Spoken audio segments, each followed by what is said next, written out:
Hi all, Shane here, Lala67. This is a quick showcase of my Warlord Games 28mm or 1:54 scale, or 56 scale should I say, M4 Sherman. Uh, some of you may remember from a few months ago, this was my entry to Panzermeister 36's Follow the Reich group build as a project for my Bolt Action Army.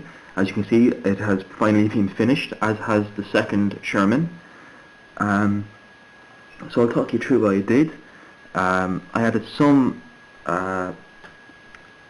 scratch built details, as you can see there, like the tarps, the wooden shelf, if you will, across the bottom of the bow plate. The crewmen, if you note, it might be a bit difficult to see, have their rank and 2nd Division insignia markings on their sleeves. I think it's a really nice little touch. Those decals are available from Warlord Games if you're interested, and they add a nice level of detail to the model. Also, the crew themselves are Warlord Games, and the kind of the posing is based on a very famous photograph taken from, I believe, the 1st Armoured Division in Normandy, where the lads were firing the .5 or the 50 cal machine gun at German trying to delay at the demolition church, I believe. Though I didn't model the vehicle on that actual wagon, as it had mud camouflage and foliage. I just went for a kind of a late war style Sherman that's very heavily weathered, a lot of dust and mud after being thrown up onto the vehicle from extended use. Quick note on the weathering. Weathering was done using pigment and AK filters, and the scratches were done using the sponging technique, and then came back in with a lead pencil to give a slight metallic sheen. There's a few things I kind of forgot to do. Not forgot, but didn't add, which I'll probably add in a later video, is the it's obstructing the turntable. I'll probably add in a later time spent brass casings for the .5 or 50 cal, maybe a few fuel stains around the refueling caps. Also, I add this an aerial recognition panel, which is that orange panel on the rear deck of the vehicle. That was just made out of lead foil and tammy tape. Also, some tarpaulins were added, again just made out of green stuff. I kind of find milliput is a little bit better for doing tarps than green stuff, as milliput will roll out into a much finer wafer than milliput, I find. Again, I don't have much experience with milliput. Also, I added, that's been a little bit chipped since this tank has seen several games. I added a stretch sprue antenna after cutting off the model's original. Since this was designed for wargaming, it is simplified. So all the tools are molded on, the tow cables are molded on, and the antenna was massively overscaled.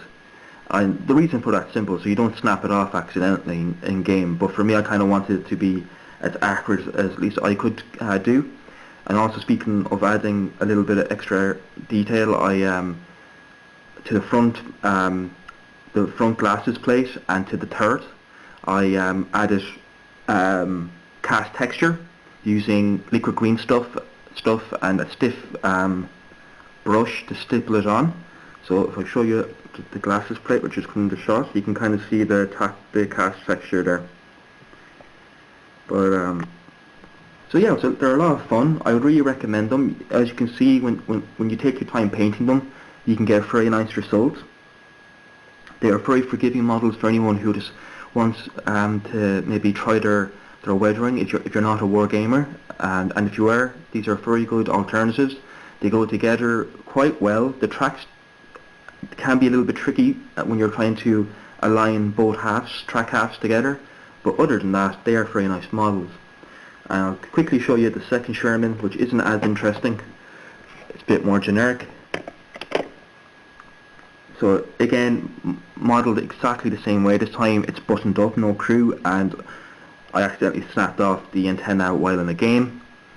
Same as before, green stuffed tarpaulins and air recognition panels. a gun bag for the or gun cover, should I say, or dust cover for the 50 caliber up on just draped across the turret. Well, that's what it's meant to be anyway.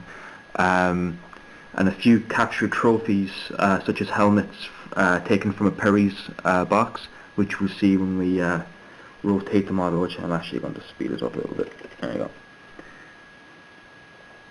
So pretty nice models. Also, they received a small pin filter or a dot wash or dot filter, which is a really nice system. I'd actually recommend people using dot filters over washes, to be honest.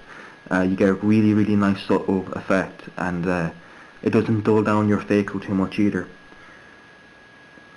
So again, that's really it. They're lovely models to work on. Again, I'd recommend them. I really want to give their Panthers a go now to see what they're like, or their Tigers, and perhaps even enter it into the Cone C tribute build, perhaps.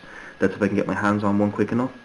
So thank you for watching. I really hope you enjoyed these, and perhaps anyone who's on the fence about these Warlord / Italary partnership models, it might give you an indication to the quality of them.